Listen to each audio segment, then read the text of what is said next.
Olá, tudo bem com você? Seja muito bem-vindo a mais um capítulo do Mundo Corporativo aqui na CBN. Nosso assunto hoje, transição de vida e carreira. E para conversar conosco, convidamos Dorival Donadão, sócio-diretor da DN Consult, uma empresa, uma consultoria especializada em recursos humanos. Dorival Donadão, muito obrigado desde já pela sua presença aqui conosco no Mundo Corporativo. Bom dia. Bom dia, Milton. Eu que agradeço. Obrigado a vocês. Dorival Donadão, você está há 25 anos nessa carreira desenvolvendo esse tipo de trabalho. Então, a quantidade profissional que já passou por você é muito grande e muitos deles já com aquela discussão que teve no início, quando você perguntou para ele como você se vê aos 60, hoje ele já tem a resposta muito clara, até porque ele já chegou nesse momento. Traz para nós aqui algumas das experiências que para você são mais significativas, simbólicas até. Tá. Esses 25 anos que eu tenho em consultoria de recursos humanos, não necessariamente nesse tema. Esse tema não é tão idoso assim, mas na verdade de uns anos para cá a gente está se preocupando, digamos 5 anos para cá, né? O que prevalece ainda, infelizmente, é a resistência a esse tema. Não é fácil você propor isso, tanto para o indivíduo, para o executivo, tanto para a organização. Mas existem exemplos positivos, e eu acho que vai numa velocidade crescente. A ideia disto é entrar na agenda das empresas, na agenda de desenvolvimento dos profissionais e no modelo mental das organizações e das pessoas. Então existe sim pessoas que passaram por um hiato na chamada pré-aposentadoria, 60, 62 anos, bateu a crise existencial, pessoas até que tinham bem resolvida a questão financeira, né? Mas que bate um vazio de, bom, e agora o que eu vou fazer com toda a minha energia mental, intelectual, etc. E que acharam esse caminho, via coaching da consultoria, um apoio individualizado que a gente dá, acharam esse caminho. Geralmente nas próprias organizações, em outras organizações, no papel, como eu disse para você, ou de conselheiro, ou de participante de um comitê, ou até como consultor. Pessoas que a gente usa na própria consultoria, com o grau de senioridade que essas pessoas têm, em alguns papéis específicos, né, como consultor sênior de alta respeitabilidade, né, com alto credenciamento, e que ele pode, então, de um jeito diferenciado, atuar como consultor. Existem alguns casos, poucos ainda, eu espero que isso se prolifere, que eu possa te falar numa outra oportunidade de mais casos, né? Mas existe sim. Você se preparou para esse momento? Não. Quer dizer, eu sou exemplo de pessoas que lá atrás, quando eu tinha 30, 35, todo esse cenário que nós estamos comentando hoje era algo muito distante. Quer dizer, nós não imaginávamos que, primeiro, o Brasil evoluísse da forma como evoluiu, em termos de economia, de fortalecimento das suas estruturas, do seu negócio. Quer dizer, hoje, o Brasil tem uma vitalidade como país que não tinha, e a gente não tinha grandes expectativas que isso acontecesse. Então, na verdade, com 30, 35, eu enveredei aí pela área de humanas, de recursos humanos, por casualidade. Eu trabalhava com outra coisa e entrei em recursos humanos. Mas logo, aos 40, aos 42, esse fato bateu na minha cabeça. Não me preparei com os 30, 35, mas me preparei a tempo, com 40, 45, para redirecionar, e foi isso que eu fiz indo para a consultoria, montando uma consultoria. Porque conversando com você aqui, você não me deu nenhum sinal de que você quer trabalhar como cozinheiro nem como músico. Não. Você quer seguir em frente nessa função. Um bom tempo. O seu projeto é esse. Eu vou usar a música para apreciar como ouvinte, mas eu quero continuar nesse caminho, tenho a expectativa de continuar um bom tempo, ajudando empresas, organizações e executivos, não só nesse tema, não é o único tema que eu trabalho, mas é um tema que eu estou colocando muita expectativa como um tema altamente contributivo, né? Tanto para as pessoas quanto para as empresas. E você tem do outro lado também a questão de se ele permanece naquela posição, mesmo depois de 60, 70, 65, 70 anos, dentro da própria empresa, um processo de sucessão fica prejudicado. E aí você acaba retendo ou impedindo que os seus talentos consigam crescer. Você cria barreiras, por um lado, quer dizer, há uma extensão saudável desse tempo, né? Nós estamos falando em parar aos 60, que é uma política anacrônica, quer dizer, muitas empresas estão revendo isso, mas isso não vai muito além do que 65, 68 anos, para dar essa mobilidade das pessoas subirem na hierarquia. Mas também está havendo uma outra mudança, que é a flexibilização de carreira. Quer dizer, hoje você não precisa necessariamente chegar a presidente para você ter poder, influência, remuneração compatível com o de presidente. Quer dizer, a famosa carreira em Y, que já tem um bom tempo no Brasil, te permite ir para o nível técnico, para o nível de consultoria interna, alguma coisa desse nível, e que você ganha igualmente. Outra possibilidade é você virar um coach, né? O fenômeno do coaching também é muito forte no Brasil, e muitos profissionais saem da empresa e continuam como coach dos seus próprios pares, né? É uma outra possibilidade. São muitos desenhos. Agora, isso tem que ser decidido a partir dessa reflexão, desse autoconhecimento, do cara se olhar no espelho e se enxergar um pouco além. Você se referiu aqui que o ideal é começar a pensar nisso lá por volta de 29, 30, 35 anos. Mas não é o normal. Nós sabemos que muitos profissionais começam a chegar próximo do período de aposentadoria e aí é que surge a preocupação. Mesmo nessa situação, há como reverter esse cenário e desenvolver um programa de transição de vida e carreira com resultados positivos? Acho que há, e até algumas empresas estão fazendo isso como parte do pacote de desenvolvimento dos chamados talentos, né?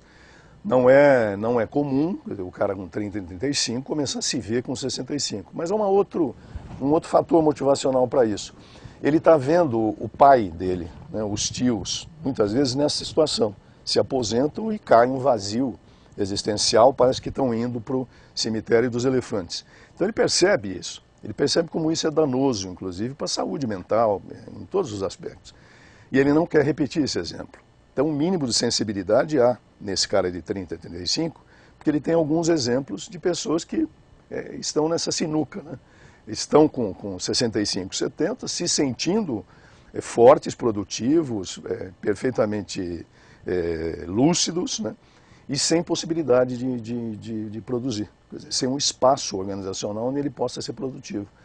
Então a gente usa até esse exemplo para cair a ficha do cara de 35 e ele se enxergar com 65. Dentro disso tem também uma questão da preparação da vida financeira, à medida que a possibilidade de ele ter uma queda de renda a partir do momento em que ele faz a troca da carreira é grande. Normalmente cai a renda?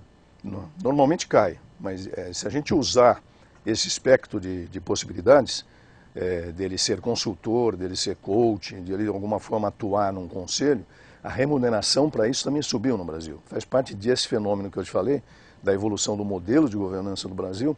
Essas posições são muito bem remuneradas. Isso não acontecia no passado recente, até 5 anos por aí.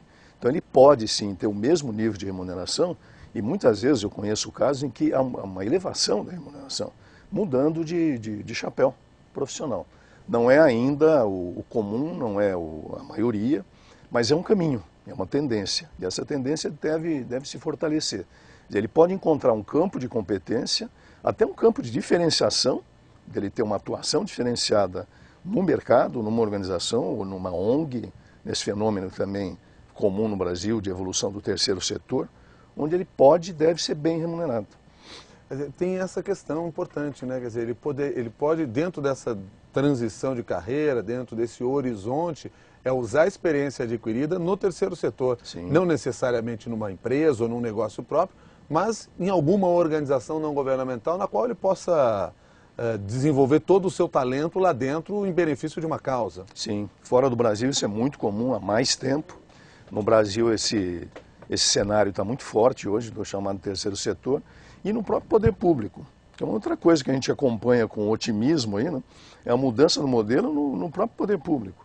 Não é ainda uma tendência forte e marcante que inclui todos os governos, mas há experiências positivas, né, de atuação em governos, em setores públicos, com alta eficiência, com alta seriedade, com alta ética.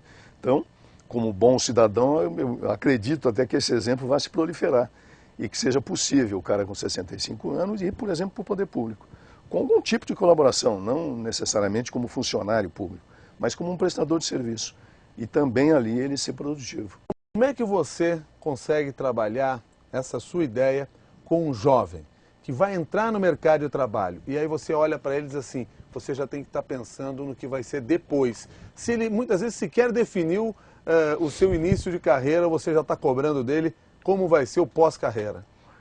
O que eu sugiro é que ele coloque na agenda, né? Se você forçar a barra, de fato, o cara com 28, 30 anos acha anacrônico. Acho que é meio fora do contexto pensar em 30 anos. Mas que em algum momento na vida, no acompanhamento de vida, até para quem está na área de desenvolvimento da organização, na área de RH, que esse tema venha na agenda, quer dizer, que se coloque na agenda de desenvolvimento, não necessariamente ali no começo, mas que ele coloque isso no seu projeto de vida, né? Pensar o futuro, construir esse futuro de alguma forma, não esperar que as circunstâncias levem, né, um cidadão. Se a gente colocar muito bem esse tipo de argumento, isso até é reforçado por ele. O que ele não tem é a resposta, isso é natural, como ele se vê. Ele vai construindo essa resposta na medida que ele evolui no seu quadro profissional. Mas na medida que ele vai ganhando maturidade, esse tema é recorrente, quer dizer, acho que ele vem, de vez em quando vem na pauta de preocupação. O fundamental é que ele não apenas se preocupe, né, mas que ele faça alguma coisa com isso, que ele se encaminhe de alguma maneira para esse futuro que ele está construindo, que ele se capacite para isso. Enquanto nós conversávamos aqui sobre esses profissionais mais maduros e que começam a ter que pensar no pós-carreira, eu fico pensando também o quanto a família dele tem de estar preparada para aquele momento. Quando você pega um profissional que tem um determinado status, de repente ele vai perder aquilo e ele resolve seguir por um caminho completamente diferente. Como é que a família vai reagir nisso? O envolvimento da família nessa discussão é importante? É fundamental. Quando eu te falei da perda do sobrenome, muitas vezes a perda do sobrenome afeta o indivíduo, a autoestima dele, mas também a família, que é muito comum, né? A família também sentir orgulho pelo cartão de visita do executivo. Aí, de repente, ele perde o cartão de visita, né? Ele perde o grande padrinho corporativo, né? E isso bate na autoestima da família. Então é fundamental, sim. Está acontecendo muito fortemente isso com as empresas familiares no Brasil. Também há um trabalho de algumas consultorias especializadas em preparar a família, acionistas da organização, para desempenhar outro papel que não o de executivo, né? Mesmo contando com aquele patrimônio. Isso também não é muito comum. Da mesma forma, o executivo tem que preparar a sua família. E, de repente, ele perde, né, a participação acionária que ele tem na organização, o emblema, o status, a representação simbólica e social, o prestígio que isso dá e como é que isso se resolve. Então, você tem razão, acho que é um ponto fundamental. Pela sua experiência até aqui, qual é a tendência nessa questão hoje? Quer dizer, esses profissionais tendem a permanecer na empresa dentro de outras funções, como usando a expressão que você usou, trocando apenas o chapéu, ou a busca de um outro negócio, muitas vezes completamente diferente do ramo que ele vinha adotando? Ou as duas coisas, elas não são incompatíveis. Então, na verdade, eu conheço alguns exemplos de pessoas que diminuíram o seu tempo na empresa, mas continuam com um vínculo num desses organismos que eu te falei, mais informais, mas igualmente importantes, conselhos, comitês ou um papel de coach, e mesmo assim empreenderam, quer dizer, descobriram uma veia empreendedora, que é um dos processos que a gente provoca nessa autorreflexão. Quer dizer, o cara tem espírito empreendedor, ele se vê empreendendo alguma coisa, que tipo de empreendimento, em que setor, em que área, em qual papel, como acionista, como um empreendedor só financeiro, né?